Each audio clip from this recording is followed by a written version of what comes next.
you learn as an experienced GURPS game master or player.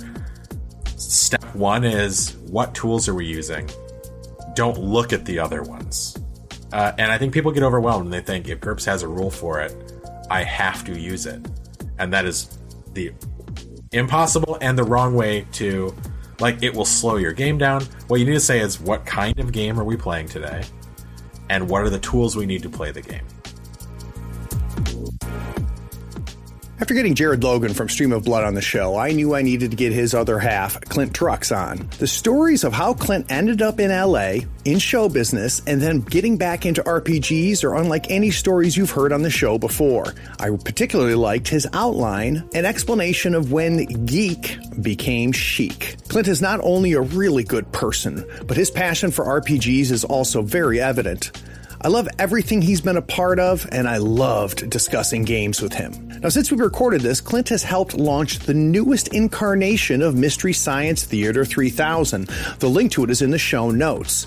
And if you missed our interview with Clint's other half, Jared Logan, go back to the archives. It's episode 119. Clint and I had a ton of fun. You'll hear it, and we have a feeling that you'll have a ton of fun listening. Now, our supporters on Patreon are why you get content from the third floor every week. I want to shout out some of the newest patrons: Mad Quacker, Zagrave, Nick Louie, Sledgend, Keller O'Leary, Robert Anthony, Peter Shepard, Jesse Miller, Tony Vacinda, and John Harper. Okay, sit back, relax, and enjoy this great conversation with Clint.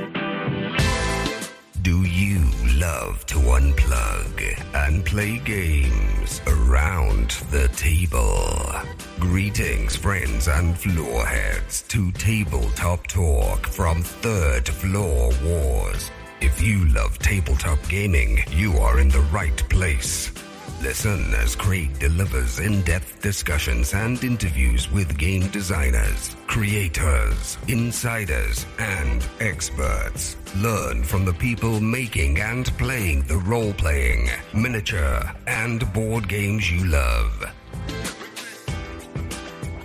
Howdy friends, Craig here. Today we're talking to producer and RPG enthusiast Clinton Trucks. Clinton may be our first guest with an actual IMDb page.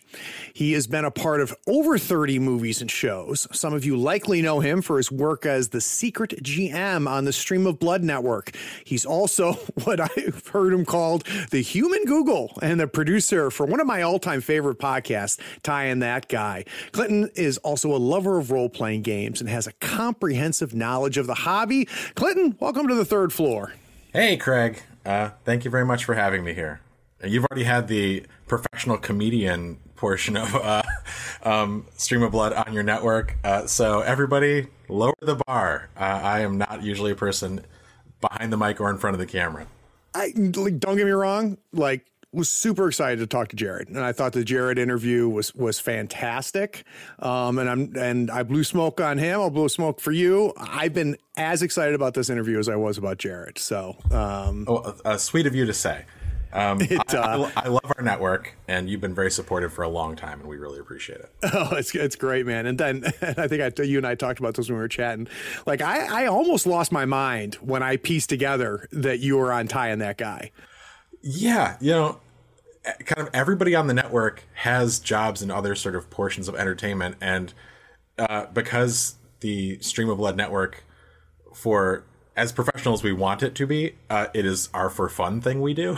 We kind of forget that we're also working on things other people might be interested in when we're in game headspace. You know what I mean? Let's get into your origin story. Sure. At one point, you knew nothing about grabbing a sheet of paper and some dice and pretending to be somebody else. And then suddenly it was put in front of you for the first time. So you can take me back there? Yeah. I kind of remember every step along the way because it was pretty meaningful to me. I grew up in a very small town in northwestern Michigan, and there was one little hobby store that mostly specialized in selling professional kites. Nice. It's really true. It's two words you didn't know went together. high end, very expensive kites. But the people who worked there happened to also be adults who played Dungeons and Dragons. So they said, "We have a store. We'll also stock some D&D books." Nice. And I would hang out in there a lot and look at the books, but I could not afford them. They were way too expensive. but I would listen to these. I think of them in my mind as old men, but they had to be 35, right? Right. Talk about their playing of role-playing games, and that sounded incredible, but they were not going to play with a child, and I only lightly understood what was being described. One day I suckered my mother on a trip far from home to buying me a copy of the Dungeon Master's Guide, not realizing you can't play the game with that book. So this would have been the Advanced Dungeons and Dragons Dungeon Master's Guide. And I read it and loved it and only lightly understood it, but it does not tell you how to make a character. It does not tell you how the game is played at the table. It does not do a lot of the things you really need to play. So I pretended I knew how to play and would gather people around me. And we were 100% doing it wrong. Oh, that's amazing. Did that for years until I got my hands on my first non-D&D book, which was Teenage Mutant Ninja Turtles and Other Strangeness. Very nice. Which was very formative. And that book was one book that had every rule you needed. So we played some of that where we could actually play the game. And then that turned into kind of a lot of Rifts, which I know we never played correctly. Champions, which I know we never played correctly. Games with the real spreadsheet games, right? Yeah. And then in junior high, a substitute teacher, who I'll never forget, by the name of Doug Hanna, who was like the cool substitute teacher. Like he was like the young guy fresh out of college, like blonde and like 6'6" and could dunk.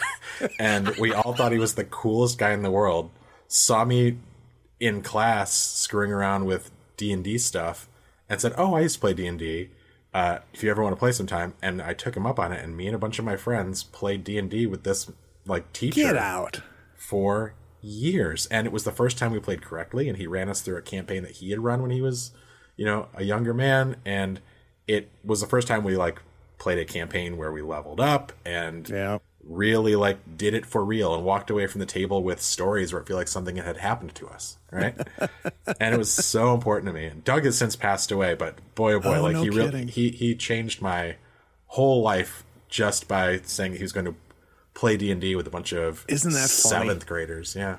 Good Lord. And he probably would have been kicked out of the school if he tried to do that today, invite a bunch of boys over to his house to play. Yeah. And, you know, this would have been just at sort of the Satanic Panic was winding down. Like it was just loose embers. But like I was like collecting D&D books deep enough into the Satanic Panic that I once loaned them to a friend whose father burned them all.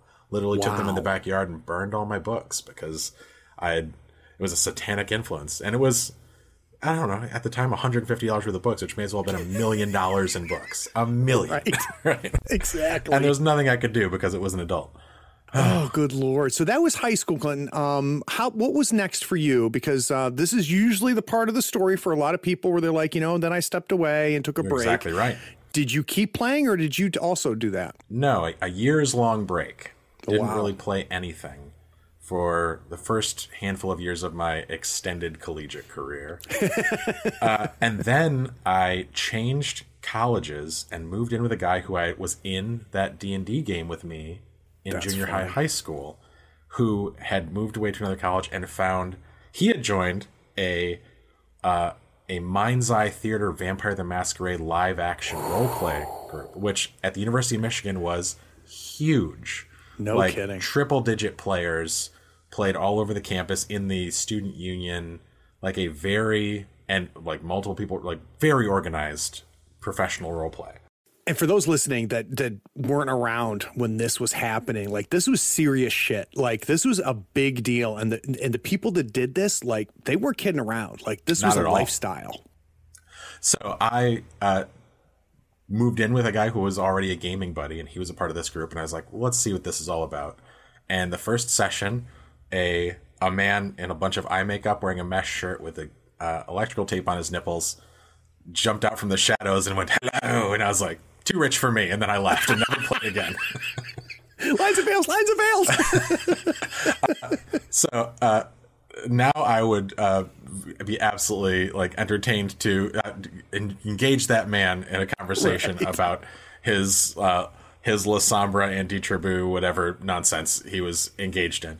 But at the time I was like, I'm not I'm not yet fully grown into myself enough. Exactly. I got some shit to figure out before I can do this. However, out of this group of players in this LARP, they were also tabletop players. And I met a lot of those guys who've become like my lifelong gaming friends. That cool. And even stranger, the guy who was like our forever GM, who also ran that LARP, had come from Iowa City, and which has its own gaming culture. The Midwest is really just gaming central, and it really there's is. these little pockets, and Iowa had their own, and he came from this sort of route where they were GURPS players. So he infected sort of this group of, I don't know, maybe 15 of us with being GURPS players, where we all learned this one rule set, which meant that we could then play anything, right? Yeah.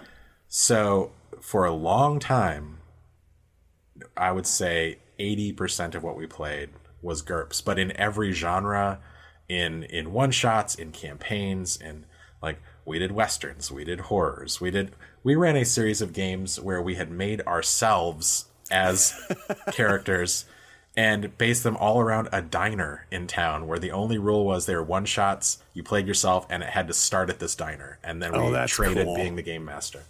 Like, this was a very intense, like, gaming culture, and some of my best friends to this day, who are all still gaming, and it was, I think the freedom of running every kind of game changed my idea of what role-playing was. Like, if you tell people to play D&D, it tells people what your fantasy world looks like. Right. But if you tell people to play GURPS, you're not telling them anything about what you're doing. Other than it's impossible to own every source book. Impossible. I remember, and we're going to have a whole segment on GURPS, but I was a big GURPS player too, Clint. Big GURPS player. And I remember, and I actually talked to Steve Jackson about this, like I would buy source books knowing I would never run them just because they were so good. Yeah. It's true. And GURPS would hire some of the best game designers in the business. You know? Time. Yep. And their game philosophy was just so different, because there was only in a few limited instances was there a world attached to it. Yep. What they were they were tool sets, which there's something exciting about walking into a workshop and not being told what to make. Just you can look around and see what tool inspires you. Yeah, and I would argue, because it was a little bit different than the hero system, the Champions hero system, because then it was still like you are the star, you are the big character, the hero tale. Whereas in GURPS, that wasn't always the case. I mean, there was source books where it's just like, you're just a schmo. And I don't know if we'd seen that before. Yeah, like when they tell you how to make a GURPS character, they're telling you it's like 60 to 100 points. And that means you are a slightly talented human, right? like a doctor at the ER has 100 points, right? Because he's good at something. That is very specific to GURPS. Like everything else is extra. That's cool. So, you get into GURPS. You found a core group in the Midwest that you're playing with. Normally, this is where I move to the next segment, but your tale is very, very interesting to me because where you ended up. So walk me through what's next for you from a career standpoint. When do you end up heading out west? Oh, pure random happenstance. So I had a quarter life crisis / catastrophic breakup. That put me in a headspace where I was like, I'm going to pack a bag and go anywhere. And I literally moved to the city where I found the cheapest apartment, $100 a week, which was Seattle, Washington. Wow. And I lived in this illegal squat in Seattle for a while, hoping to make a living as a independent music journalist in the days of print media, if you remember that existing. Yeah. And free weeklies, a thing that used to be a thing as well, like a Village Voice or an LA Weekly, the things that used to be everywhere, and now good luck finding one. So like they would hire you to do those sort of things, making $50 every 300 words and reviewing bad local albums and whatnot. I was like, I can do this for a while. At the same time, however, I was given an opportunity to come down to Los Angeles because my little sister happens to be an actress. Oh, okay. But was not an actress in LA. She was a stage actress on the East Coast who got booked in her first TV show. That TV show moved her to Los Angeles. And in Los Angeles, she was one of the last people cast, so they just put her up in a hotel and had her start working immediately. Right. And she had been working for a while, but living in this hotel, and the studio told her, get out of this hotel, find an apartment and a car so we can stop driving you everywhere. But she was working, 16 hours a day. So she said, come on down to LA, find me an apartment and a car, and, see what a TV set's like. Isn't that funny? I was like, that sounds great. So I came down for what was meant to be a 2-week vacation to Los Angeles. On day 2, the little job I was working called and let me go on the second day I was in town. Jesus. On day 3, I was eating the free food on her set, and I went and sat at one of the lunch tables. The only one that seemed to have empty seats, which had a bunch of generic older men at it. And I sat down there and they said, oh, what do you do? And I'd never been on a set before. These were all the producers of the show. And the question they were asking me was, who are you and why are you eating our food? Right. And I didn't hear the question correctly. So I was like, oh man, it's so nice to have people ask about me. I just lost my job. I was like, it's funny you ask. I was doing this yesterday, but now I'm out of a job. And by the end of that conversation, I'd gotten a job as a PA at Paramount. So how God, there's so many ways that story could have ended, dude. I know. I could have been asked to leave the set, like security. Probably not. Could have said, "Oh, my sister's actually on the show. I'm a guest." But oh God. So yeah, and then I didn't go back to Seattle for 7 years. I didn't empty that apartment out. Yeah. I did not see the girl who I'd been on a handful of dates with again. I just didn't go back for a really long time. Did you love it though? I mean, do you like that world? Did you like working in that world? Loved it immediately. So oh, no kidding. It was unlike anything I'd ever done. I did not arrive as a fresh-faced 20-year-old. Right. I had adult jobs. I knew what it was to work hard. And I think that actually did me well, because what it meant is I was the standard production day in film and television is 12 hours. That's the assumed length of a day. And they frequently run long. And even 12 hours means somebody gets there before and somebody leaves after. And I was in a city where I knew no one and had no obligations, so I could work forever. And I had already had years and years of working adult jobs, and I could do it. And once you've shown you can do that, you will keep getting hired. So I didn't go back to Seattle, because by the time I finished that job, I was asked to stay for another TV show, and I stayed in another TV show. By the time that one was over, I stayed in another TV show.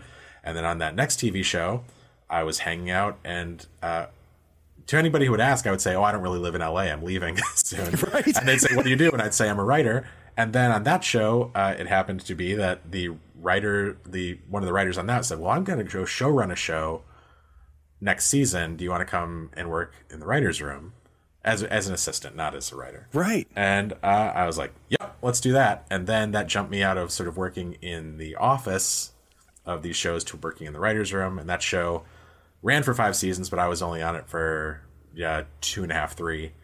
That was Friday Night Lights. Right. And while I was there, there's a trivia question assigned to that, is there not? Do I understand there was a character? Oh, there are two. Oh, yes, there are 2 characters on Friday Night Lights named after me.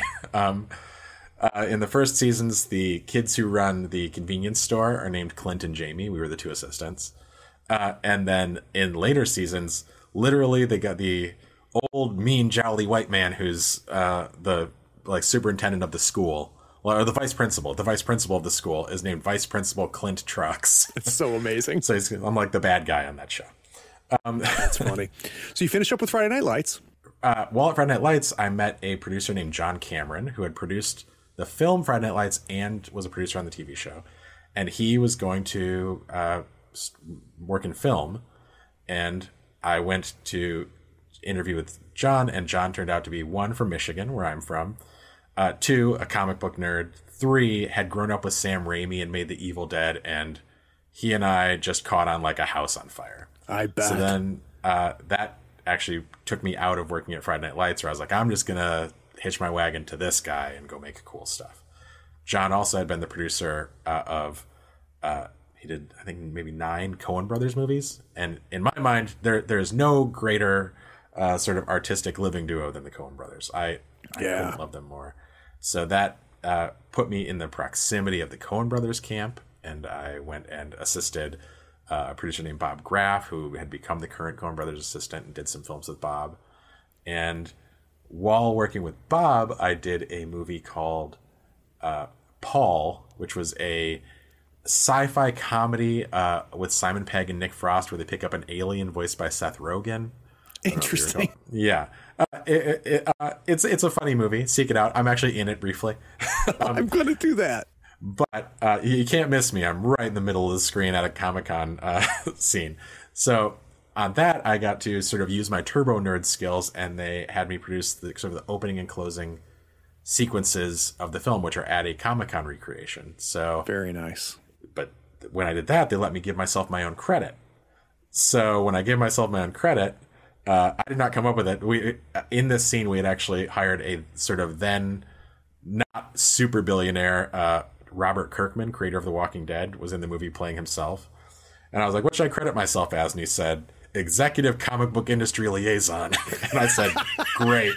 So if you look at IMDb, that is my credit on Paul, executive comic book industry liaison. And that sort of put me in the world of like nerd adjacent consultory. Interesting. And, I've done some of that, but at the whole time, I then started doing. Forgive me. This origin story is fantastic. Too long. Please stop me at any point. No, that's my job. Okay. Well, while working in development for John Cameron, a script came in from a writer who we also hit it off. I liked all the same things, and he and I decided to make this little pilot script of his on our own, and we had to start a company to do it. So I had to start a company with this gentleman, and that put me in the world of being an independent producer. Right. And then once I was an independent producer, began like I was my other sort of great passion is comedy. So once I landed in Los Angeles, my sort of social and entertainment circles outside of like my direct day job were all based around a couple comedy clubs, the Upright Citizens Brigade Theater, which had just opened the month I got to LA, and a supper club called Largo. And to this day, sort of all my sort of great industry friendships had come out of those places. I hired for the first pilot I was doing as an independent producer, I hired a bunch of UCBers and comedy folks. And one day on set, one of them, Thomas Middleditch, said, I've always wanted to play role-playing games. And I said, oh, no problem. And then what context does that come up in? Well, Thomas is super nerdy. I promise you, it was apropos of nothing. Gotcha. Thomas is nerdy in all kinds of ways, and also does not half-ass anything. But I think what he actually said is, "I want to play D&D," and at the time, I was very anti D&D. I was, I would say D&D like is all for the cool children. Kids. Yeah, right.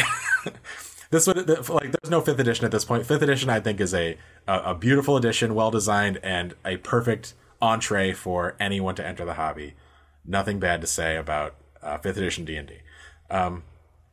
However, don't only play D&D, I say. But I instead forced all these comedians to play fucking GURPS. That's amazing. So I ran a multi-year GURPS campaign with a bunch of people, larger people from the comedy community. Yeah. That would have been this would have been in the very early days of like the Nerdist web content and Critical Role. Right. We were asked to see if we wanted to do our fantasy GURPS campaign as a Nerdist podcast, and I was like, no way, this is just for me. And now I look at these critical rollers who don't have to have other jobs. Oh, they all do, but I was like, what was I doing? And then, so pretentious, Clint. I know. But and to be fair, all the players are like, we think it's cool, let's do it. I think I was scared to perform because I was the game master. I didn't want to be the voice of a world, because I consider myself a performer in that way. Right. Then in if we're just racing to Stream of Blood, Sure. I met Jared Logan through comedy. And while in the back of a comedy club in New York City one day, Jared was wearing a t-shirt that sparked a conversation about nerdy stuff that turned into the fact that he was a game master. And then one day Jared moved to Los Angeles. And when he did, he said, let's game. And we started another gaming group with Jared as our forever DM. I don't think I knew that. Okay. Yeah. So gamed for years. And then a global pandemic happened. And we were in the, like, really, like, the third act, like, the most exciting portion of a D&D campaign, and we couldn't imagine not playing, but we also all thought the world was going to end and we were going to die, and how are we going to make this happen? So we're like, all right, I guess playing online is how you do it. And then the last piece we needed was Brian Baldinger, who is the other producer of Stream of Blood, who is a very talented producer in his own right and works in the comedy world, and is the head currently of Starburns Audio, a podcast network. He said, we need to do this as a thing online. And it just so happened, pandemic-wise, we all had the time to do it. So we're like, all right, well, what would we do that's just for us? And now, 170 episodes later, and we all have t-shirts, which is the thing we're all most excited about. Stream of Blood seems to be real. Yeah, and I'm not surprised, and God damn it, I'm going to take some credit, not because I helped in any way. Like, I called it. I remember watching what you guys were doing very early on, and I'm like, I can't believe there's only 7 people watching the stream right now. Like, I can't believe this has not been found yet. And to see what you guys have done in the explosion and popularity and borderline scary cult following that you've picked up. I mean, the fans are so passionate, and just like Glass Cannon Network has done, you guys have done this great job of just like-minded, curated by content community that's been built. Sure. It starts with, we didn't expect an audience to show up. So we're playing a game for our players, really. So whatever the players thought was cool, or we thought was cool, was what was doing it. And when an audience did show up, that we were self-selecting just by virtue of content, right? Yeah. If you were not interested in what we were doing, we weren't going to switch to D&D 5e for you. And we also didn't have a background in watching other actual play content at all. Not because we disliked it. Like, I would sometimes dip in if I was trying to learn a game, and still will. But, like, Critical Role is 4 hours long plus, and I simply didn't have the space to engage in games that long. So we made a point of, like, how long is a game to keep us interested? And the first thing we said, by the way, was an hour, which is impossible. And you can't tell we can't tell a story, at least, that fast. 2 hours, we've decided, is the Stream of Blood sweet spot. We'll run a little long, but it just changes the storytelling, and for us makes it incredibly dynamic because we move fast and we really focus on end in a place where we wish the players wish we kept going. And that's what happens when the cameras shut off. Every player is like, I wish we were still playing, which is what we were hoping for. Yeah, and that's actually something that I have learned watching you guys, and I've gotten better about is you've got the window, right? So I'm at the sweet spot for Third Floor Wars of when I know I'm going to be ending the stream right around the 2 to 3 hour mark is my sweet spot. So all I'm doing is looking for that moment that I can say, and the camera fades to black, and I just want my players to go, oh, like this, And I learned that by watching you and Jared, because you guys are very good at finding that moment. So I am probably somebody I love a sticking in a moment, and Jared is a all gas GM. So that is truly Jared. And he's right. He's just right. Like, as a person who is like in there helping craft the story or just running it in the background and, talking to the players while we play, I am fully engaged. So I think the speed of our games is something that I think is great and was strictly from Jared's chair. Right. All right. So I've got a million questions. Sure. Let's start with going back and you, not in a derogatory way, hopping around, right? And just kind of finding a new thing and happening to be at the right place at the right time and having the work ethic and the skills, to fulfill that opportunity. Sure. Learning the skills as I went, honestly. Yeah. Yeah. Was there any gaming happening there? Were you encountering gaming or were you just too goddamn busy? No, I'd say my first few years in LA, there was no gaming happening in LA until that first game with Thomas. Got it. But the entire time I had kept my community and group of friends and players back in the Midwest. Oh, okay. And they had kind of made a point as we all kind of graduated, moved away, and grew up to keep playing. Everyone to stay local, stay as a group, and then for everybody else, twice a year, we would go somewhere in the country that is a simple flight and stay in someone's house and everybody sleeps on the floor, or rent a house and just play for 4 days. So we do that for twice a year. So I still very much am tied into those guys. I wish I could play with them more than I do. Yeah. Yeah, that's cool. Yeah, I do something similar. I've got a camping for gamers, and here in Raleigh, just outside of Raleigh, twice a year, go camping, and all we do is freaking board games and card games all day.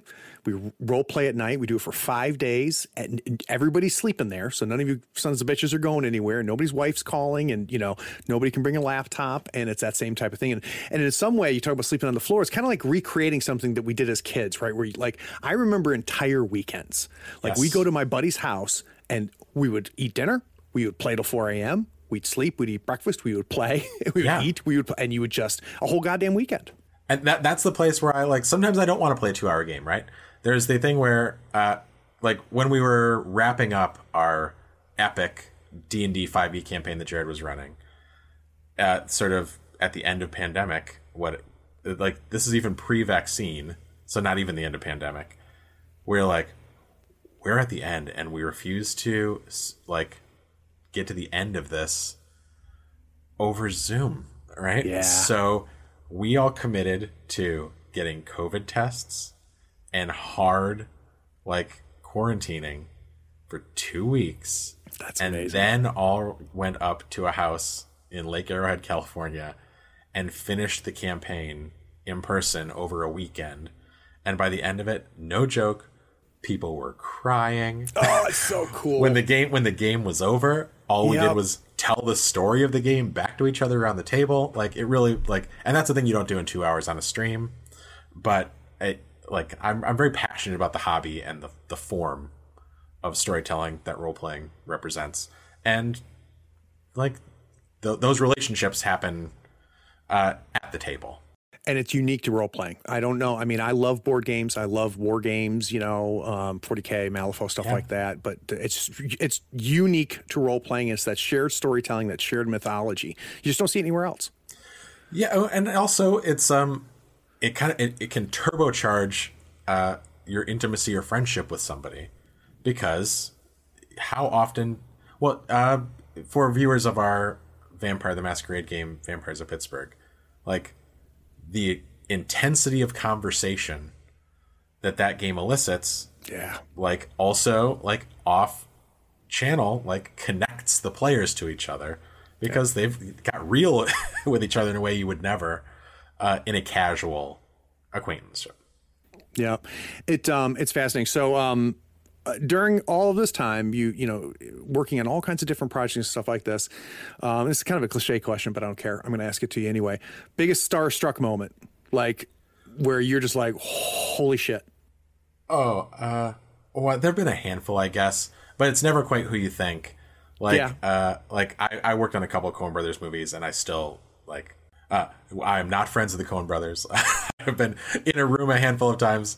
But I don't know. They're goddamn geniuses. I really that's a good hero worship, man. Yeah. Or because I was working for a guy who came from the world of Sam Raimi and went to high school with Bruce Campbell. I've gotten to hang out with Bruce Campbell a number of times. That's really, oh my God, that's a big deal. That was a big one for me. Yeah, I don't know. I have more stories about the person who I thought was going to be cool who was awful than the. Yeah, and you know, like part of me wants to ask you that question, but that's a shit thing to ask, and it's something you don't want to talk about. So it's unfair to celebrities because very much so they don't have any expectation of meeting you. Good call. So it's not fair to have somebody say they didn't meet my expectations because they're just living their lives. It's a really good, you know, it's very fun. I've never thought about that. I've never thought about that. And it, yeah, I've never thought about it as being unfair. That's a great way to put it, man. Great way to put it. Being famous is miserable. I honestly believe that. So, they're dealing with their own, terrible annoyances. They don't have the fear of making their rent, but, they have their ego tied up in their job more than almost anybody who ever will, so meaning they are more sensitive than almost anybody who you're going to meet over the course of a day. There's a lot going on. Yeah. So at some point, and just because I became aware of it doesn't mean this is when it happened, but at some point, geek culture became chic in entertainment, right? And it was happen around me. Well, that's where I'm headed because like I remember like it went from geeks and freaks, you know, the side character that is the, you know, the butt of the joke to something else.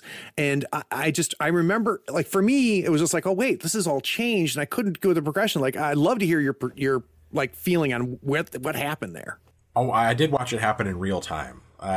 So I moved to LA with a $60 to $150 a week comic book habit. And nice. I would, the kind of comic book habit that has storage issues. Yeah. But what that meant is, you know, every Wednesday you are in the comic book store and you get to see the other people who are also there on New Comic Day. And, some of them are people from the world of entertainment, and you will sort of like, okay, I see who's actually into this, right? Right. Like, you go in there and at my home store, like John Singleton, the director, was like in there every week. Like there, you know, the people who are real readers. But then I would slowly start to see people who were the assistants at agencies who were coming in to buy all the books, like not for themselves, right? Buy them in and take them to work. And then I was, you know, a few years after that, working in development, film and television development, and having experiences where a niche indie book that I was like, I think this is cool and we should look into it. By the time I've reached out to the creators, they were like, yeah, CAA called me the week I sold that 2 years out, ago. Right? So there's a fair bit of that. Yeah.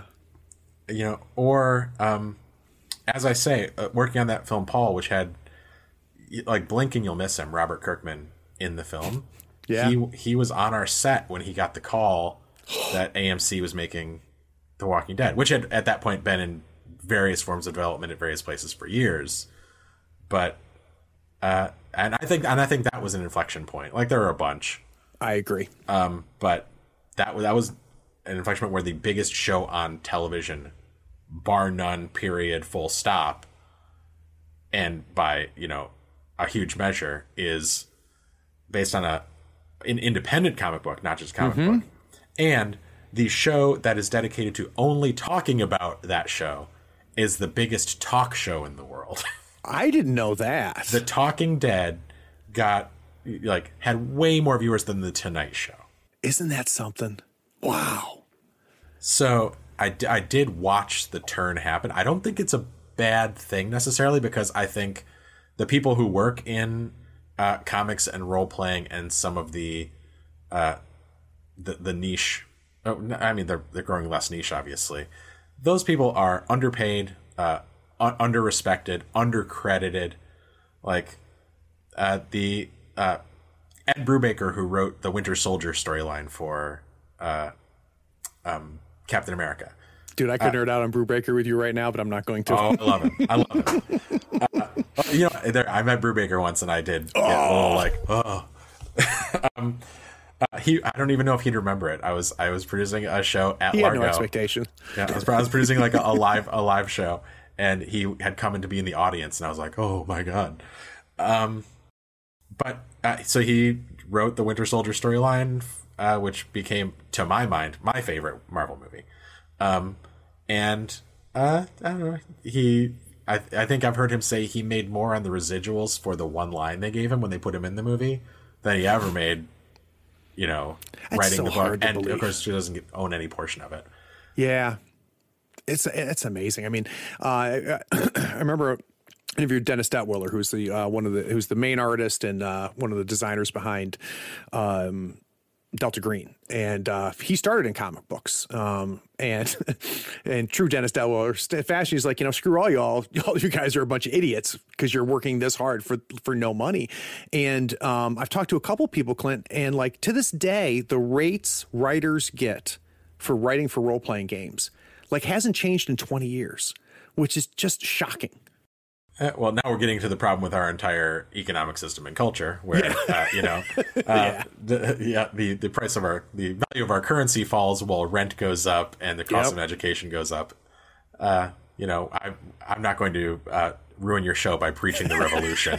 But when we start putting people against the wall, let me know.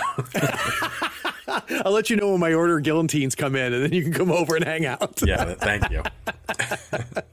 Oh, that's great. So, guys, the Insider Insight series is my opportunity to sit down with designers, developers, artists, writers, and creators and learn how they approach their work. I try and understand their process, inspiration, and methods for crafting their creations. And with Clint, we're going to do that. We kind of did that already, talking about Stream of Blood. But I got to tell you, man, one of the biggest things I wanted to have you on here was just to freaking talk games. So let's take a quick break, and I really want to talk about GURPS because I know you love it and I love it. We'll be right back. I have a lot of feelings.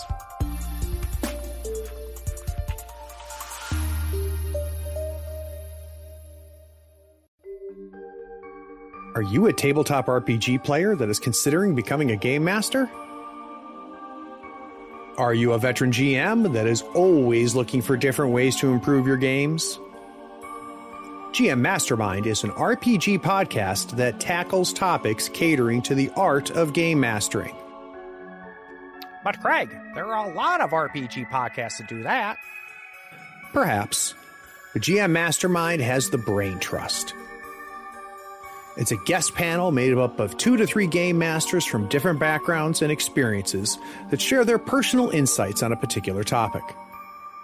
This keeps the conversation fresh, diverse, and insightful from one episode to the next. So head over to gmmastermind.com or subscribe to GM Mastermind wherever you find your favorite podcasts.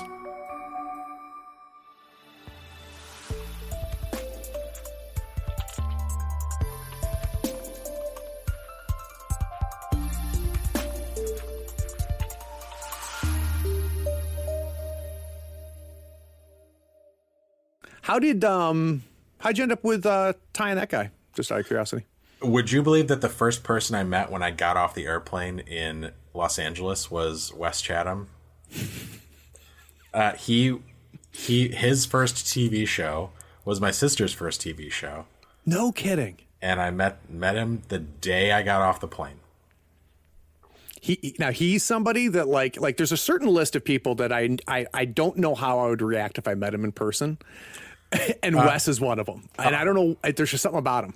I'm just like, Wes is great. Like he's one of those guys who, if you see him in the airport, 100% say hello. You will get a hug. Oh, that's cool. He's great. Yeah, he comes off that way. But and it's amazing the chemistry that the two of them have on that show. Yeah, given that Ty is a robot. And, that's funny. I'm constantly trying to rope Ty, because Ty has a role-playing game background. I'm always trying to sort of pull him in. And I ran years ago a single session of Apocalypse World with Ty and Wes as players. Get out. And it was really fun. But every time I'm like, hey, Ty, you want to come play on the channel? He's like, I play role-playing games for me. I don't play them for other people. He's where I was 10 years ago, right? Yeah. I was like... So is that myth about The Expanse coming from a session of role-playing or a campaign of role-playing, is that a myth? Not a myth, but slightly more complicated. Yeah. He was hired to create a world for, I believe, like a very nascent MMORPG, and he started to create this setting. In creating that setting, it turned into sort of a play by mail, not post, like forum kind of stuff, like where people would tell him what they're doing on their turn. He would write back what happened, and sort of in that process, it became a very fleshed out world. Then I believe he got the job working for George R.R. Martin and moved to Santa Fe, New Mexico, and started a role-playing group where I think they were playing D20 Modern. Nice. It's a good system. Yeah. Also, like, I feel like a quickly forgotten system, right? Like, yeah. Better than any version of D&D, in my opinion. And you know, it's D&D trying to get close to GURPS a little bit, right? Yep. But so that was in the world of The Expanse, 100% was like what The Expanse became, and one of the players in that was Daniel Abramson, and the story, as it's told to me, is every time Daniel asked a question about the world, Ty had an answer. And he's like, "Oh, you've already done all the work to write a book. Let's just write a book."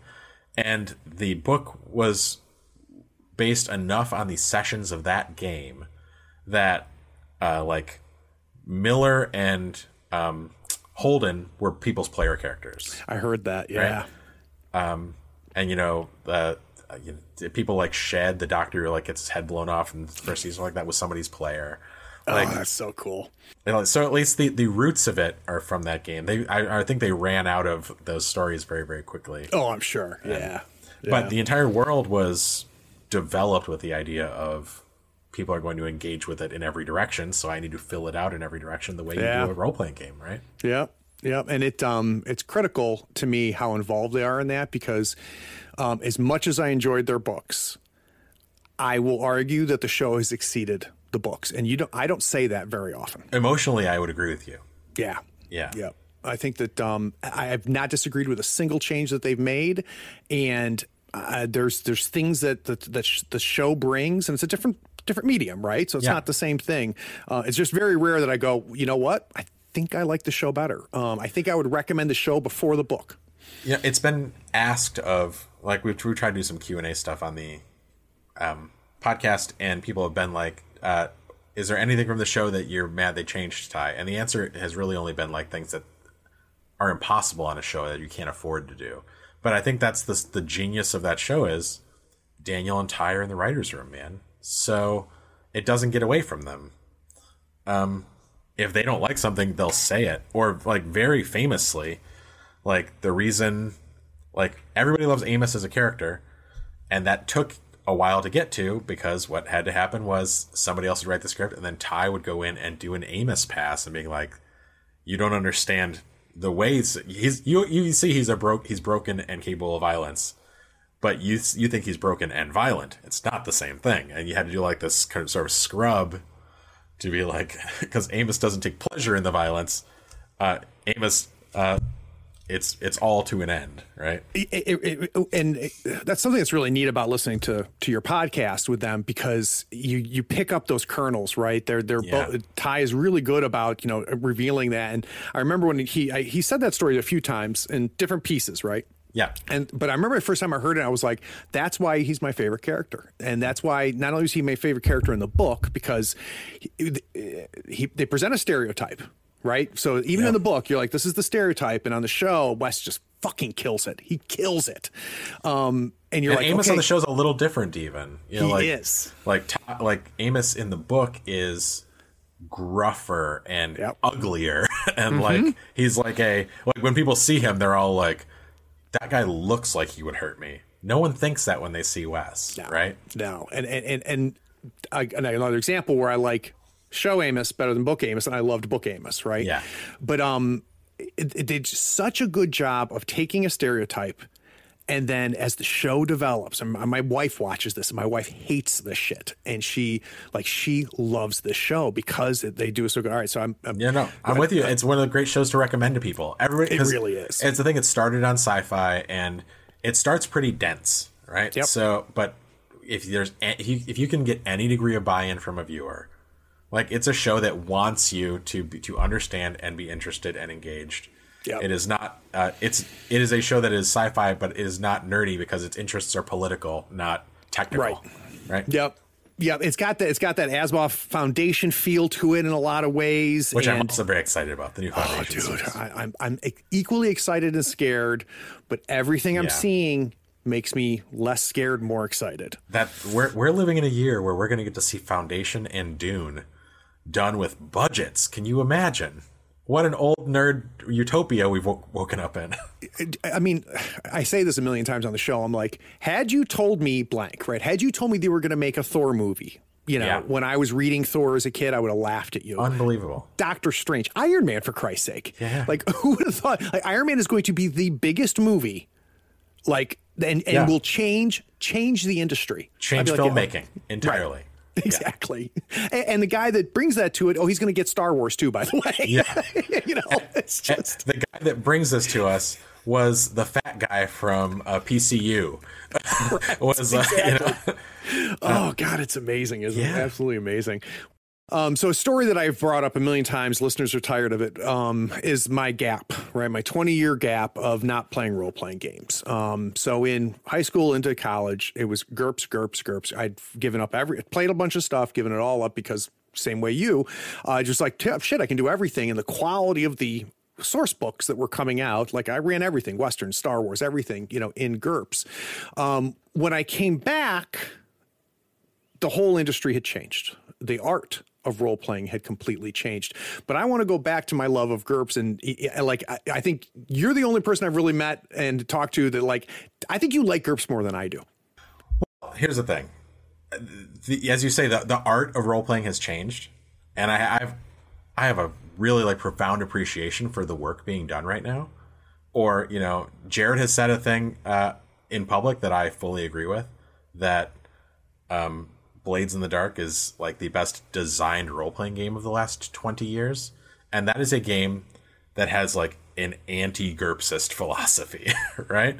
It is very, it is a game built to play in a certain way, a thing GURPS will never tell you how to play, right? It is a game with a world built in. GURPS only in the rarest of circumstances bothered to give you a world. But with that degree of specificity, it means that players are on the same page much faster. It means that systems are refined. The problem with GURPS is, I described it as a tool chest. It's too big a tool chest. And you learn as an experienced GURPS game master or player, step one is, what tools are we using? Don't look at the other ones. And I think people get overwhelmed and they think, if GURPS has a rule for it, I have to use it. And that is the impossible and the wrong way to, it will slow your game down. What you need to say is, what kind of game are we playing today? And what are the tools we need to play the game? And that's, GURPS, unfortunately, is so freeform, it doesn't tell you that either, because that is, to a degree, telling you too much how to play the game, right? Yeah, and it was way ahead of its time. I mean, defined a whole concept of role playing. I'd be curious though, so when I talk to people who play GURPS, there's a spectrum of crunch, right? And I'd be curious to know, how crunchy was your GURPS? So by the end, when I was running GURPS myself, largely for a long running fantasy game, it was not tremendously crunchy. Because I wanted it to go fast. It became crunchier. It was a game where I knew that I wanted to introduce players to the system and to systems as we went along.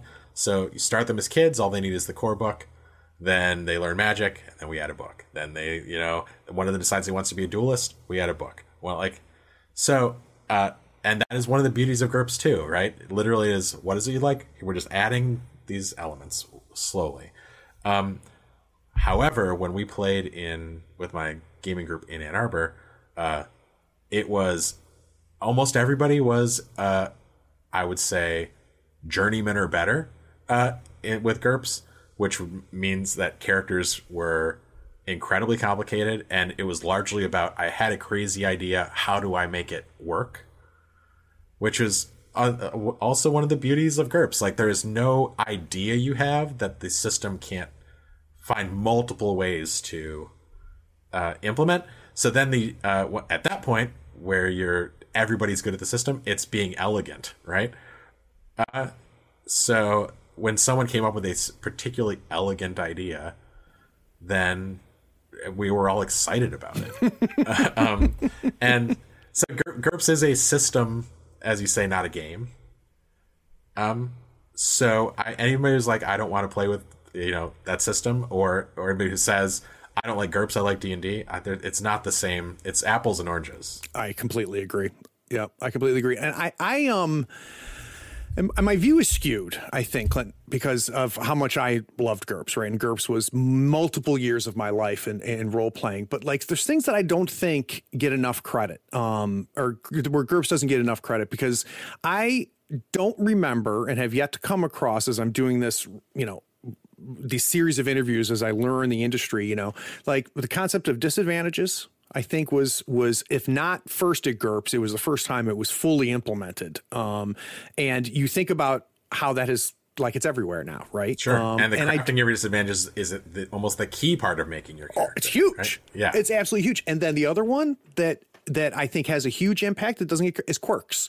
So for those of you listening, in GURPS, you have points, right? And you build your characters. So you spend points for good stuff, like to make yourself stronger, smarter, pick up skills, things like that. And let's say you have 100 points. Well, you spend those 100 points really freaking fast buying all the good stuff. So you have the opportunity to buy disadvantages. I have one eye. I'm in a wheelchair. I'm missing a leg. Dyslexic was a disadvantage, you would get, and that would buy you points that you could spend elsewhere.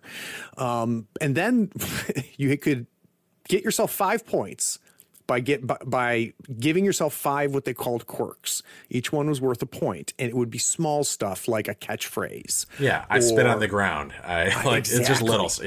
Yeah, a little stuff, and you're an idiot not to spend it, and it helped define the character.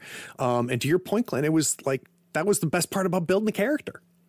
Yeah, because it's when they became a character, right? I for a long time was very, very anti the idea of classes. The idea that, what's your party consist of? Oh, we got a fighter, a cleric, a magic user. And I was like, okay, well, I guess I know everything about who these people are, and I know exactly how they do their jobs.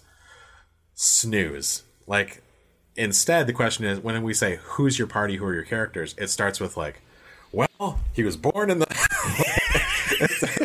right? And then he picked up this skill, and I think there's something really...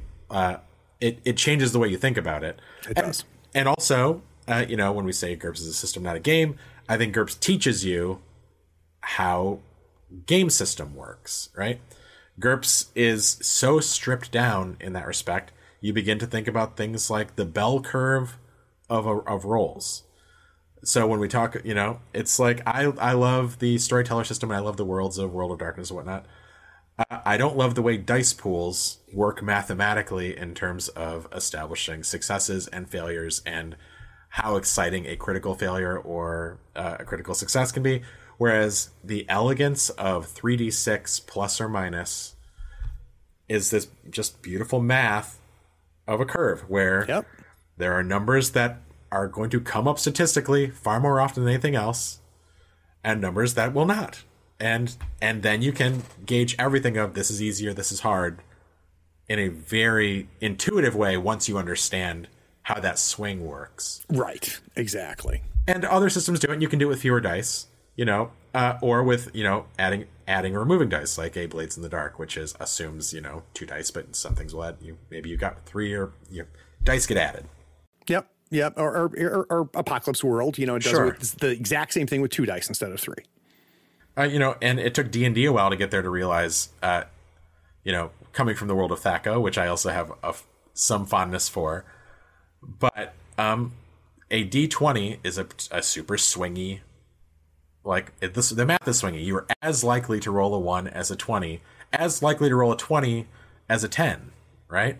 It is the probabilities have been flattened in a way that are fun if you're going fast and it's everybody's a superhero, and you want to see a bunch of 20s, but they've managed to, with bonuses, make the math work a little bit better. A little bit, but not to be a math nerd about it, there's an illusion of those bonuses. Like +1 on a D20 system doesn't mean shit because it's so swingy. Exactly. Yeah. No, I agree. I mean, I've tried D20. Like, you know what D20 system I like? Have you messed around with the 2D20 system? So that would be the Modifius's. Yes. So yes. Conan, Dune, Star Trek. Yep. We've been doing some games in the background at Stream of Blood. We played some Conan. We have played some Dune, and it's already been announced. I think I can talk about it. Our intention is to have a crossover Dune campaign with the Glass Cannon gentlemen, and we are deep into that process now. Where just this week we ran a test session with each other, and it's largely just about system. Yeah. It is. It's a hell of a system. That Dune system, much like a couple other games, and we'll talk about them. But I remember when it got announced, I was just like, you know what? I love the books. I actually am a fan of the original movie. Wicked looking forward to the new movie. But I like zero interest in gaming in that world. Zero interest. Like it didn't interest me at all. It feels cooked already, right? Like exactly. Exactly. What is there? Exactly. That becomes the challenge. And they've done a good job in the book of finding a place to put you. But I know what you're saying. But it's and they did. Boy, they sure have. And I don't envy them. I've had some of them come on the show, and all I do is just praise them because I like you did what I thought couldn't be done. Like I want to fucking play Dune. But not only where they place you, but their ability to cover both sides, because Dune isn't about a person. It's not about a central character, and it's not a hero's journey in the traditional sense. You know, if you're a fan of the books, it's multi-layered. It's big. It's Caves of Steel and Foundation at the same time, and all of it matters. And the elegance of that 2D20 system and the way the modality of how you can play and address stuff, that's impressive. I love that I can get on here and talk about mechanics, a thing that no one else in my life wants to talk about except Jared.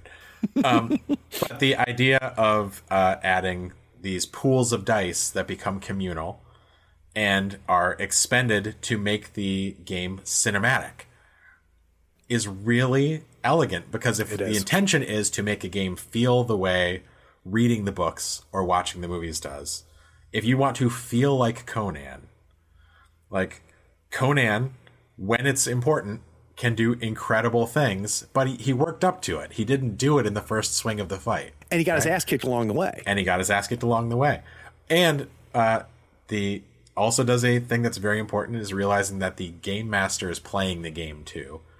So this Modifius system really is predicated on making the players very comfortable with giving advantages to the game master, which is not, the game master is not the antagonist, but if you're trying to tell an exciting story, give the game master an ability to make the world exciting that doesn't feel like pure fiat or cheating.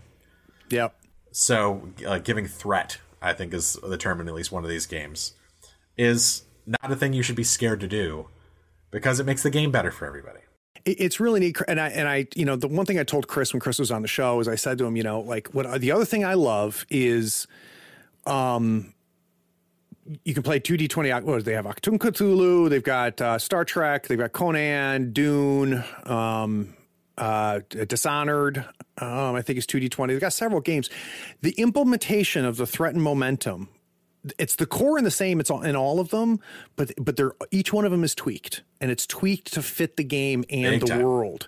And it's not a coincidence that Jay Little, the guy that came up with the narrative dice system that's used by Fantasy Flight Games, first in Warhammer Fantasy and then in the Star Wars games, you can smell Jay Little all throughout that system and that concept of threat and everything. It's fantastic. It's well, there's the other thing. So we growing up reading game books in the 90s, and I feel like a number of them were not written to be played, right? I could not agree more. Whereas these games exist at the table. They don't really between the covers of a book is only meant to be the map that gets you to. It's the recipe, not the meal. Yeah. Right. And I think some people don't test their recipes enough, I should say. I agree. I guess if I'm gonna belabor this metaphor, like the recipe should assume that not every cook has the same skill level, or make any assumptions about what's in the kitchen, right? Yeah. Because people have different everybody's bringing something new to the table, and that includes players, right? This is the most collaborative art form I can think of. The players are running the game as much as the game master is running the game, in the way I prefer to play anyway. Yeah, I agree. So I got a question for you now that we're talking mechanics. When I came back to role playing, I was a bit of a grognard at first, right? Because Sure. I saw everything had changed, and I saw stuff so prescriptive in Blades in the Dark. I saw, if you want to play this setting, you need to play this system. If you want to play this type of game, you need to play that system. And I, like little old man Shipman at first, was like, what the hell are you guys doing? That's not how you do it, And of course, I'm a convert now. Did you go through that at all? Were you like had GURPS hangover in some ways? Big time. So I'm like I say, I was opposed to the idea of classes, which playbooks in like an apocalypse world, which is sort of one of the predominantly indie sort of modes right now. I was pretty opposed to the idea of being told who my character was and what before your I moves sat were. down and what my moves were, right? Yeah. However, this might also just be a function of how much work I want my players to do before they arrive. I actually want my players to do almost no work before they arrive, right? And as I get older, I want to do less and less work before I get to the table as well. We don't have time anymore. It's true. Like designing a GURPS campaign, no joke, would take me weeks. Yeah. Like, I don't know if you can see those binders over there are my father emptying out his garage, giving me all my old GURPS camp. There is a 1910s to modern day streaming pulp, my comic book universe, where it starts where everybody's a pulp character like the Shadow, moving through like the Golden Age, Bronze Age, dark modern 90s like era of superheroes. But Jesus Christ, like overwritten and designed to within an inch of its life in a way that I wouldn't do now, and I don't think serves the game all that well. Because that's the game I wanted to play, but I didn't ask my players what game they wanted to play. That's a great way to put it. I said, come play the book I wrote. That's not how this hobby, I think, best expresses itself if everybody's to walk away feeling like they brought their best self to the story. And that changed. That was not the case. You go back and look at old White Box, and really all the way up and even into GURPS, like it was the GM's show. And if you want to come, watch the show, please come and here's your script, and you can make a couple choose your own adventures. Caves of Steel. Not Caves of Steel. Very much, yeah. Choose your own adventure. Caves. What the hell was that first? I can't remember. But it's changed now. It's collaborative. You got player facing dice and things like that. So I know the answer for me. But I want to know what the answer was. What was the game that slapped you right on that? Where you suddenly realized, I can they're right. Like this is right. I was wrong. That's a great question. Allow me to turn on and look at my shelf and see if anything. And you don't know how bad I've wanted to pinch zoom your face to go look at your bookshelf. Boy, it's hard because that shelf is still a ton of GURPS books. And it may not have been one game because it was a couple games for me, but I'd be curious. Yeah. Well, in terms of a game where the setting is intrinsic.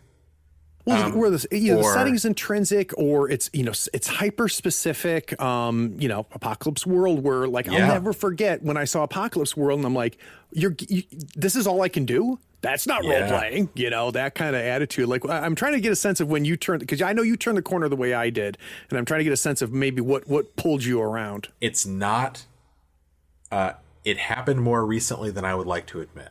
Interesting. I think it's within the last 4 or 5 years. Yeah. Where I truly I looked at the new games and saw that the quality was high, but not just, there are talented people sitting here working here. It is, the intention is to make the table move faster. Mm-hmm. The intention is to elicit a feeling. And this game is meant to elicit these feelings, and the systems are built to do that too. right? You're mechanically held up. Yeah. Exactly. And that's hard. That is hard. And I think you don't know if it works unless you play it a lot. And I think the best people do, the best publishers do. And then everything it does after that happens at the table. And that's where like the excitement happens. Yeah. And if I want to play a different kind of game, the game has such a low barrier to entry that I can just go do it. Right. I mean, it used to be like, yeah, it's like if someone says, well, this is a different system back when you and I were young, like, I don't want to learn a new system. Like, you don't know what that takes, right? To learn advanced D&D or to learn GURPS and stuff like that. But now I pick up Fear Itself by Robin Laws because I want to run a horror game, you know, and it's this thick. Yep. It's phenomenal. And it does exactly what I want to do, which is I want to do a horror movie. And like, boom, I read it twice. I'm ready to run it. Robin Laws is one of those sort of grand old men of the world who crossed over sort of from the old school to like modern thinking, where everything he has to say is still just as relevant, and he is still a guy for whom he's an incredible writer and his story is incredible. But when you ask Robin to design a game, the mechanics hold up the story. Yep. So and him and Height have a special thing going on. Absolutely. And that's another podcast, by the way, for those of you listening. If you don't listen to Robin and Height's podcast, it's a really good one. So think. I want you to think about that. Like, what was think of a game that you came across that sobered you up a little bit. Can you think of one, or that kind of blew your mind? Maybe is another way to phrase it, or you dismissed it first. Forgive me, I've done a lot of mushrooms. Not today. I'm so fucking high right now. God, because I can only think of like very recent examples. Like, well, that's okay. Like within the last few weeks, we decided we wanted to sit and play a game of Agon from Evil Hat, a very thin book with a very specific assumption about how the game will be played. But none of us knew how to play when we sat down. And we played a complete game in 2.5 hours. We learned it, played it, and had a satisfying experience. Oh, it's such a good game. That is impossible in the games I played as a younger person. Yep. Like, you could not sit down, learn Werewolf the Apocalypse, play a game of Werewolf the Apocalypse, and have the story conclude in a satisfying way. Yep. Where you also feel like the character I made is the character I envisioned. Because in a lot of these games where character advancement replaces story advancement, nice, that you're not allowed to make the character you want to be. So the game becomes the uphill climb to becoming who you intended the character to be at the beginning. That's a good point, man. Right? I never thought about that. Or, you know, like it becomes impossible. All right, we're all making level 1 characters. Who's your character? Well, my character is an old man. He's a veteran of several wars. He's like, all right, well, he sucks as much as the farm boy straight to the farm. Right? He has not been doing well. He has not been doing well at all. Yeah. That's very true. It's very true. And that's a way in which the system really does not allow you to be exactly who you intended to be. Yeah. So did you enjoy Agon? I had a great time with Agon. Yeah. And we're going to be playing in a sort of a jokey Agon hack on the channel with the designers John Harper and Sean Nittner. Oh, that's great. On Twitter, John Harper created, I think it started with a logo. He made a logo for what he said was a forgotten PS2 game called Bloodstroke 2, Sagas of the Ravensguard. And then joked that it would also be an Agon hack. And then we said, okay, we'll run that. And we're fucking doing it, man. Oh, that's great. Oh, that's great. That's great. And he don't joke with us. We'll bite. Yeah, be careful now. Yeah. I'm psyched for his Cosmic Agon that they announced. Oh yeah, that I think it's like essentially it's but to use a comic reference, it's Norse, but it feels Norse in the way of like the Walter Simonson Thor run, exactly. Right? Yeah. Love that. Yeah, you definitely know what the inspiration's going to be. Oh, yeah. But man, to your point, and one of the games for me was John's, Blades in the Dark. Like, absolutely. When I started the camping, so the camping thing that I talked about, we've been doing for a long time, and it was board games and war games, right? So we'd bring miniature games and we'd do board games and stuff. And as I found role playing games again, I said, nope, evenings are role playing games. And a lot of the guys were like, I've never played. I'm like, don't give a shit. We're going to figure it out. I remember introducing like Star Wars. The FFG Star Wars, which I'm a huge fan of. Great way to get people in. It really is. It really is. And that game showed me exactly what you said. I had a bunch of people around, some who had never role played before. I gave them character sheets, blank character sheets, walked them through character creation, and like that, right? And then put the dice in front of them. The symbol means this, the symbol means that. Don't worry, I'll tell you which dice to pick up. I'll tell you what to roll. And within 15 minutes, everybody's playing a role-playing game. Welcome to the thing you can't do with GURPS. Yeah. And then I did the same thing with Blades in the Dark. Yes. And that was even easier, right? That was even easier. I think a Blades character takes 5 minutes to make. Tops.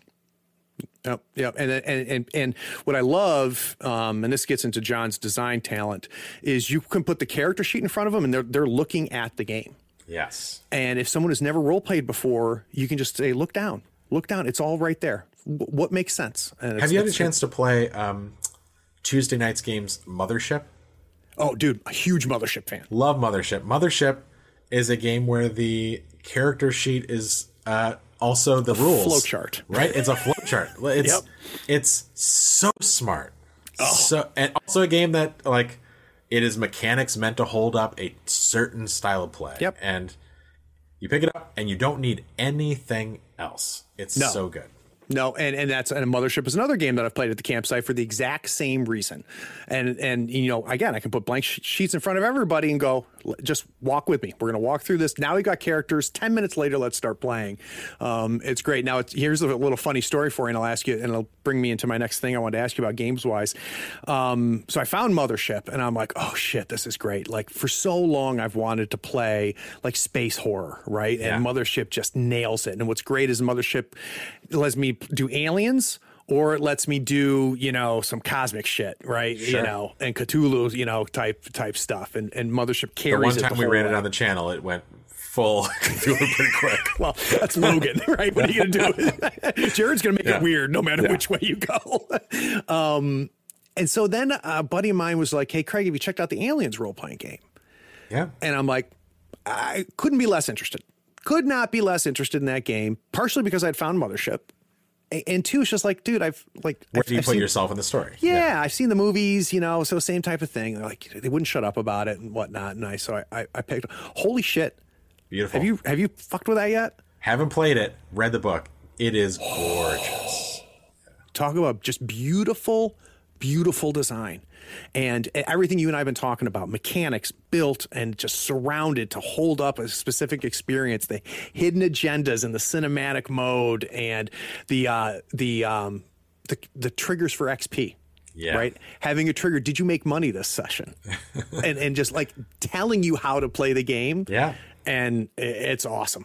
It's awesome. And have you messed around anymore with those free league games at all? We haven't. Right now, we still do some home gaming. Really? God bless you guys. Yeah, right? It's not all for an audience. Yeah. And also I want to play more than I do. So it's nice to be able to actually I play more than I do without getting in front of the camera. I'm very happy to play on the channel when I have, but between me, you, and the wall, and everybody listening, I guess, I found myself playing on the channel for the one show I play on because we didn't have anybody else to sit in the chair. Right? That's funny. Well, and it changes things. Playing on the channel is different than playing around the table. Yes, it's true. It's fun in a different way. Yep. But Free League, I have not actually myself played any of the games, but I have sat and sort of like Vysen. Gorgeous. Vysen. Yeah, gorgeous. Alien, gorgeous. Yeah. Like, I don't have a ton of interest in like a Tales from the Loop or anything like that. Yeah, and I'm the same way. Gorgeous, beautiful. Yep. Like as an art piece, I love it very much. Yep. But I like Kids on Bikes. Kids on Bikes scratch that itch for me. I don't know if you've poked around and picked that up yet. Haven't played, although our pals over at Dimension 20 are playing it right now, I believe. So do you know about the powered character mechanic? No. So I'm so excited to talk to you, Clint, because I can have these conversations with you. Yeah, I'm interested. Like, I know what I'm about to tell you is going to jazz you, and that makes me so happy, because if you told it me, I'd be like, oh shit, that's cool.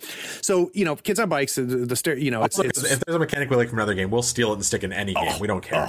So you make kids, right? And it's, it's Goonies, it's Stranger Things, it's E.T., and in the game, so they've got a really clever way where you build the setting as a writer's table with the players. Like, you build the town, it's set in and stuff like that. And I've seen stuff like that before. That's not real innovative. What is really interesting is the power. So there's a powered character, and it could be a dog, it could be an alien, it could be... It's your E.T., it's your it's sloth. 11. It's right. your 11, yeah. Yeah. So what they do is that powered character doesn't have a character sheet. They have a series of cards. Right. So let's say that there was 5 of us playing, right? And we had a sixth GM. Each of us would get 2 cards, which is an aspect of that powered character. And it could be their power, or it could be their fear, or it could be their love, what relaxes them, what excites them, what triggers them. It's literally a deck of cards. Yeah. And everybody gets 2 cards. And at any point, you can evoke your part of the powered character. So the GM controls the powered character, and then the players can take over by invoking their cards. Great. How amazing is that? It's super great, and it also steps into like almost literally the last argument I had with Jared about game design and play. I have more interest in balance than Jared has, and but the problem is, it's there's a reason to make games balanced. Yes, but these stories that we watch, movies, are not balanced. The characters in books are not balanced. It is not. It's not interesting to make them balanced, because we only follow the viewpoints of so many people. This really elegantly gives you an unbalanced character that balances it by spreading it across the table. That's really, really clever. It is really clever. And it's funny you say that about balance. I used to have a hard on for that big time, really needing it. And now I'm over that. So I'm in the Jared camp here, where I was just like, but it has a requirement, which is you have to have that social contract at the table at the same time, right? The mechanics are not going to enforce that. It has to be enforced because you have that social contract. Otherwise, you can't have an unbalanced game by any stretch. Sure, and balance can mean a lot of things. Like this is a 20-year-old story now, but in our old GURPS group, one of our characters made a guy who was more disadvantaged than advantages. Like, among the things he had was like fear of turtles, like absolutely insane. But then the joy of that character becomes his disadvantages, and the fact that he's not attempting to play the same game everybody else is playing. So my love of balance is based in the social contract, right? Yes. It is. I never want a player to feel like they are being unfairly disadvantaged by rules. Yep. Rules should only excite people. It should never feel like it limits them. I agree. All right. So I just so you know, in full disclosure, I am on a free league like high right now. And run me in a game. I haven't played in a game yet. Oh, dude, don't do that. Don't offer that. I'm hard to book, but if you can find 2 hours for me to sit and play a game, I'm in. Here's what's going to happen, Clint, and I'm going to bug you about this. You and I don't care who else.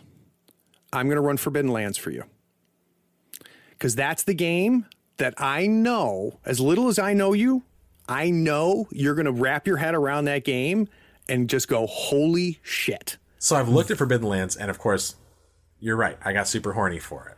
Oh, we thought about it on the stream, and it's very map based, and we are so theater of the mind in our in this sort of Stream of Blood world right now. The fear was that the map of it all was going to just distract us from what we think we do best. So you're wrong. It happens all the time. Yep, you're wrong. The only thing I would recommend is, unlike what you guys normally do, is you'd want to use a VTT for it, because the map is part of it.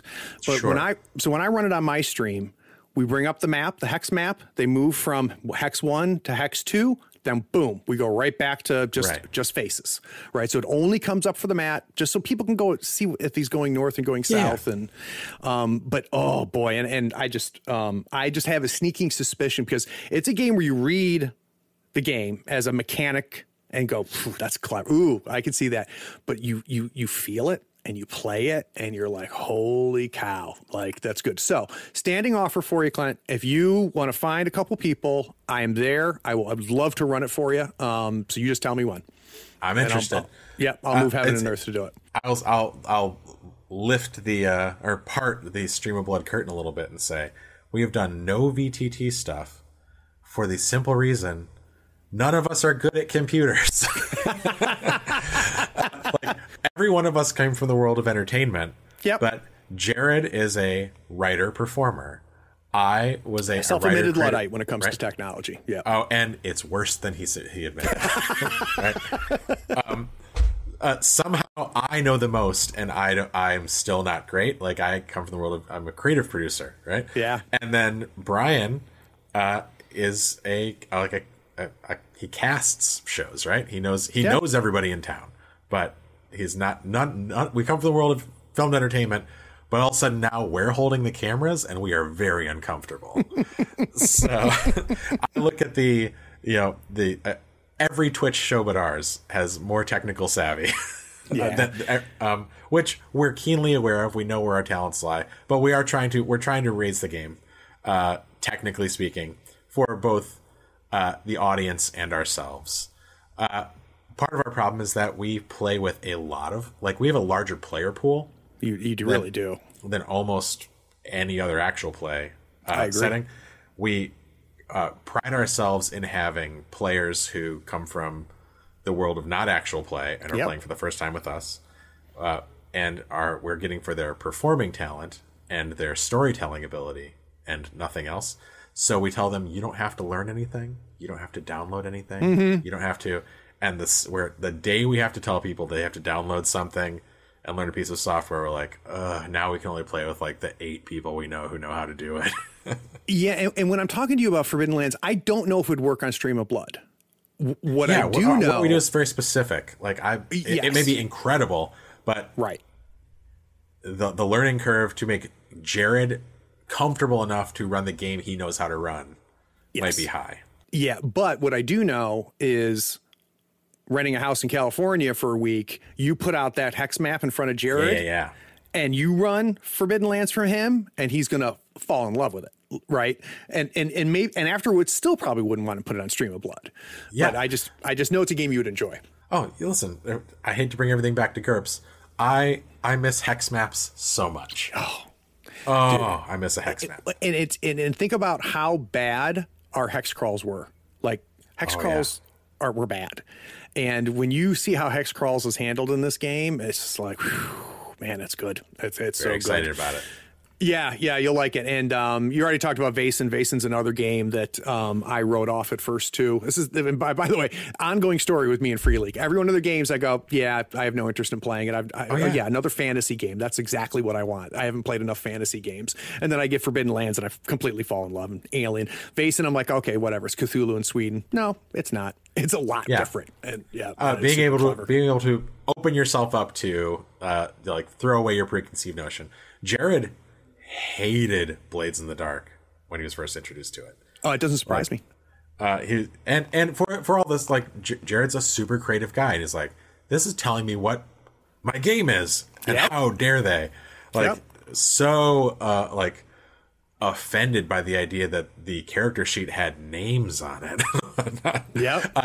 Now it's our favorite thing in the world because it makes the game run like grease lightning, man.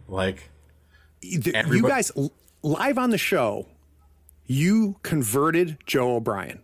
You can watch the first episode of Blades in the Dark that you did with those guys, and then watch a recent one, and you go episode by episode, and you can watch Joe get the game and then like just consume it. Like, I think it was like episode 4, he knew the game better than all of you. Oh, yeah. Well, one, Joe is incredibly smart and a guy who cares and is, you know, off stream is a man who he reads role-playing books, which I love. We don't expect that of our players, but when we get it, what a goddamn joy.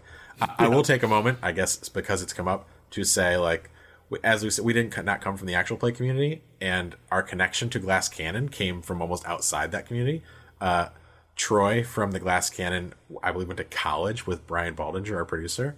No, I was going to ask. I asked how that happened. No kidding. We didn't, and I can't say enough nice things about those guys. They run games that I like. I like them. I like them as players. They've been exceptionally kind to us. Like, and they don't need to. They're big dogs, right? No, no offense. When I saw them on the Stream of Blood, I was like, holy shit, somebody's doing somebody a favor, because you guys weren't there yet. Sure, and it except it was a favor we didn't even know what we were asking. Exactly. Right? Because we didn't come from the world of like actual plays enough to be like, oh, they're a big deal, and we'll get them on our channel, and then like, we didn't fucking know. Like we knew Critical Role. Yeah, and us.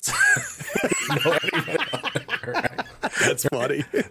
But that's completely real. We had we came from a world where there was like, and to this day, there's no competition with anybody because we can only do what we do.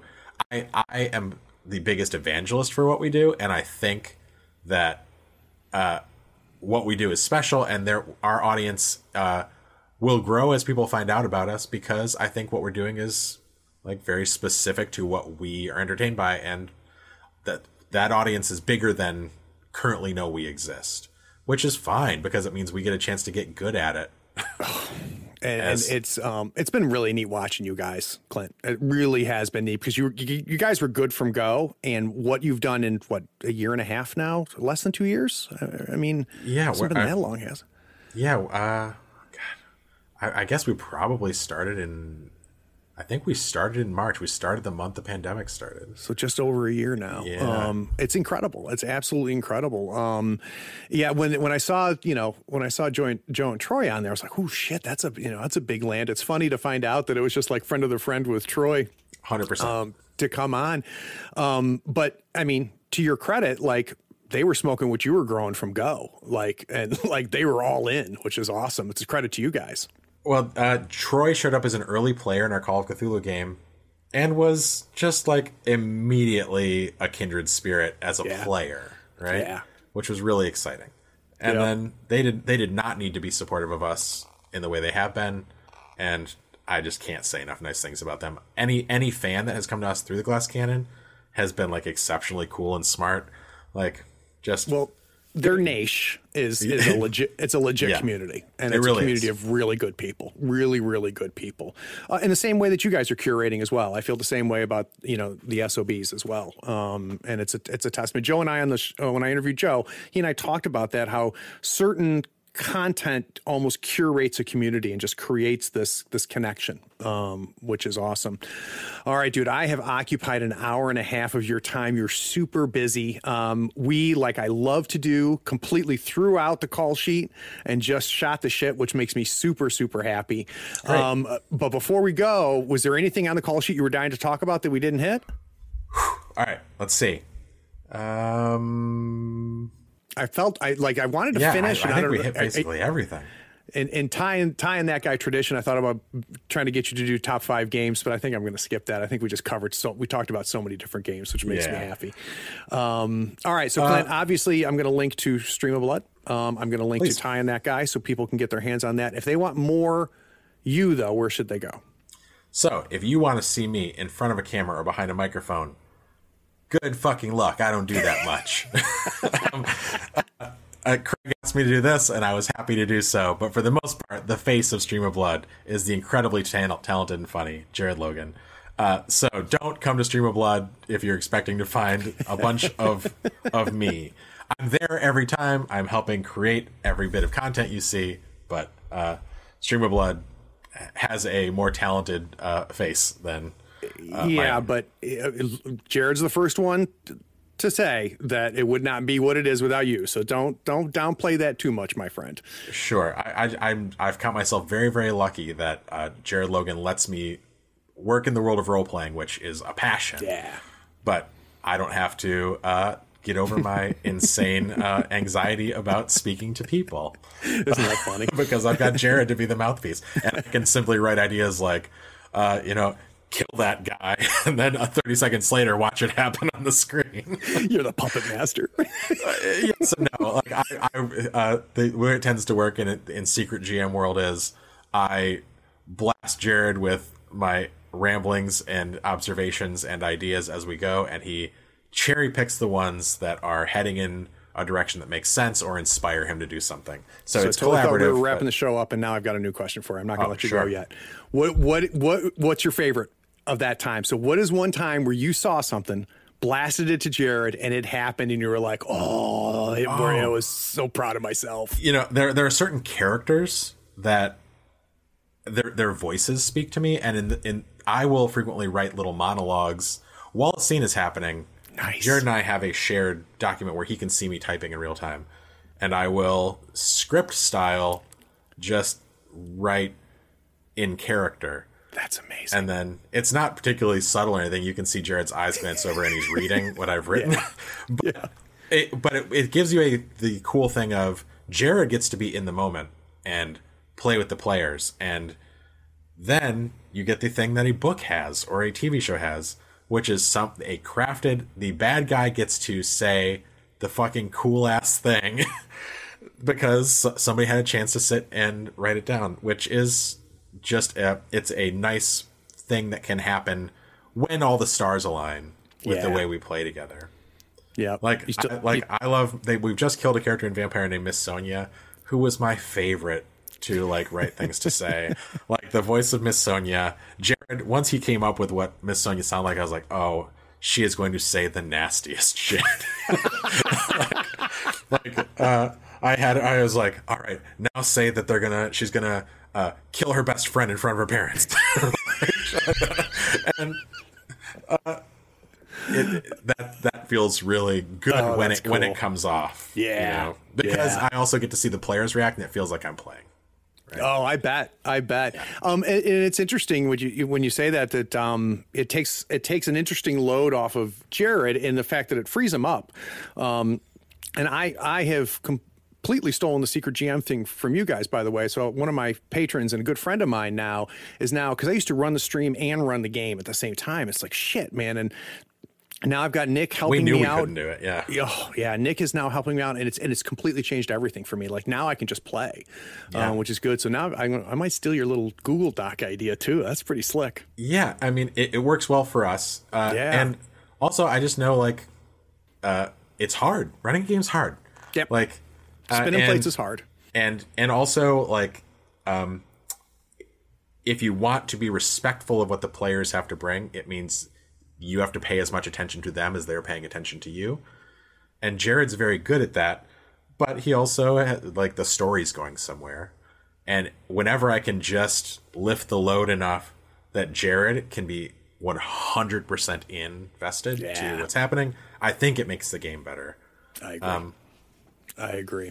All right, guys. So we're going to have links to all of that in the show notes. So just scroll down. Shame on you. As much as I've talked on Stream of Blood, if you have not already started watching Stream of Blood, then shame on you, because I have been talking about it for close to a year now, listeners. And I have not really talked about Ty and that guy on the show. So that it's one of the first podcasts I listen to. As soon as it comes out, I listen to it.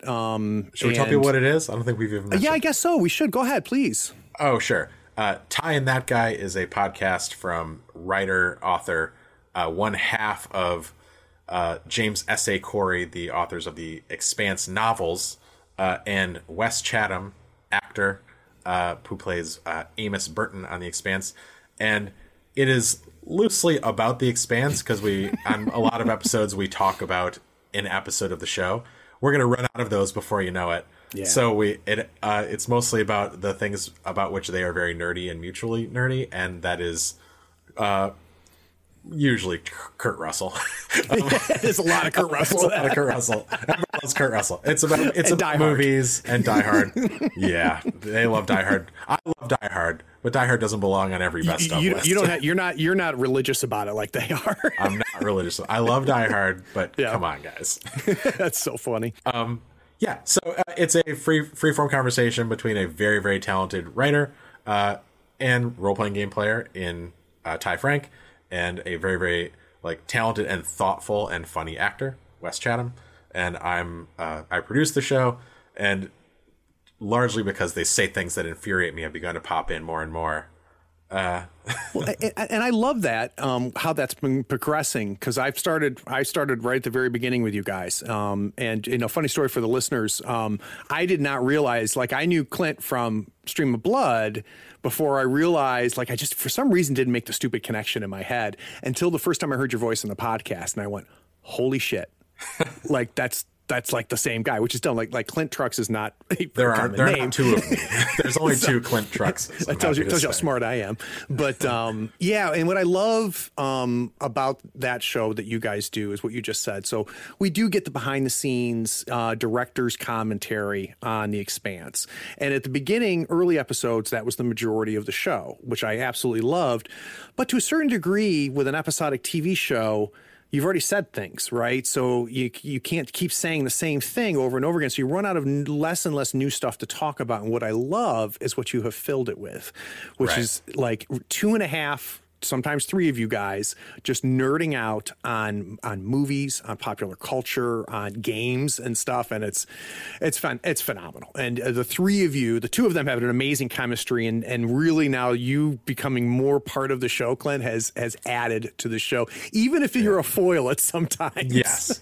I have no desire to be a performer, but sometimes they say things that simply cannot stand and I need to jump in.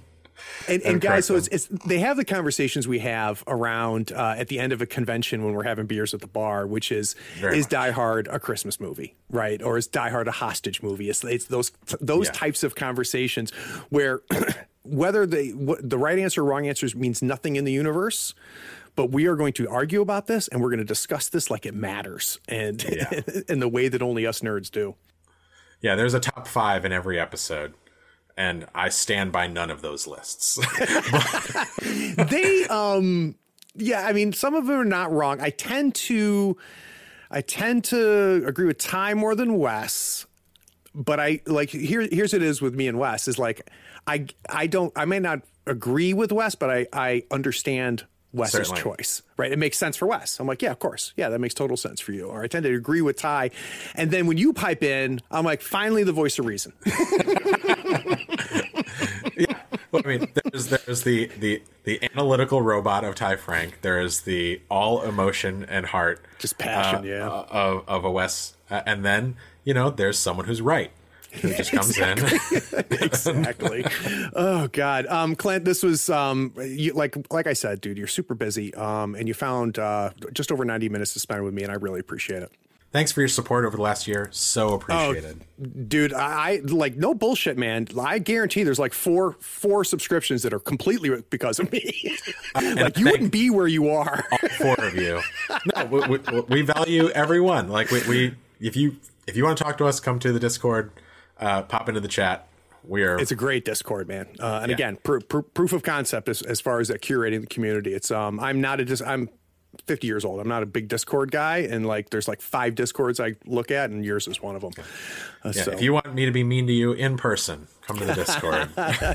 But and that reminds me, I need to link to the Discord. So scroll down. I've already done that for you.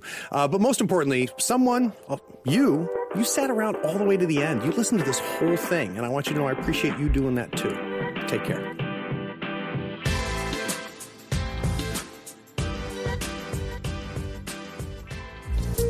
We hope you enjoyed this episode. Subscribe to Tabletop Talk and share it with your friends. Check out our content on YouTube and Twitch. Follow us on Twitter and Facebook and stay updated on everything coming from Third Floor. All the links are in the show notes. Take care, floorheads.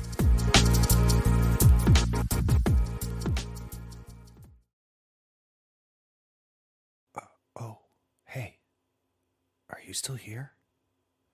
Wow.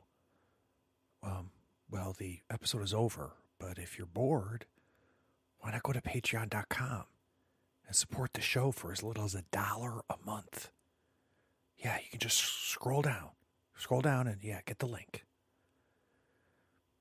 It's Patreon that makes this and all of our other content possible. Don't you want to join the other floorheads on the Patreon Discord? Anyway, thanks for sticking around. Take care.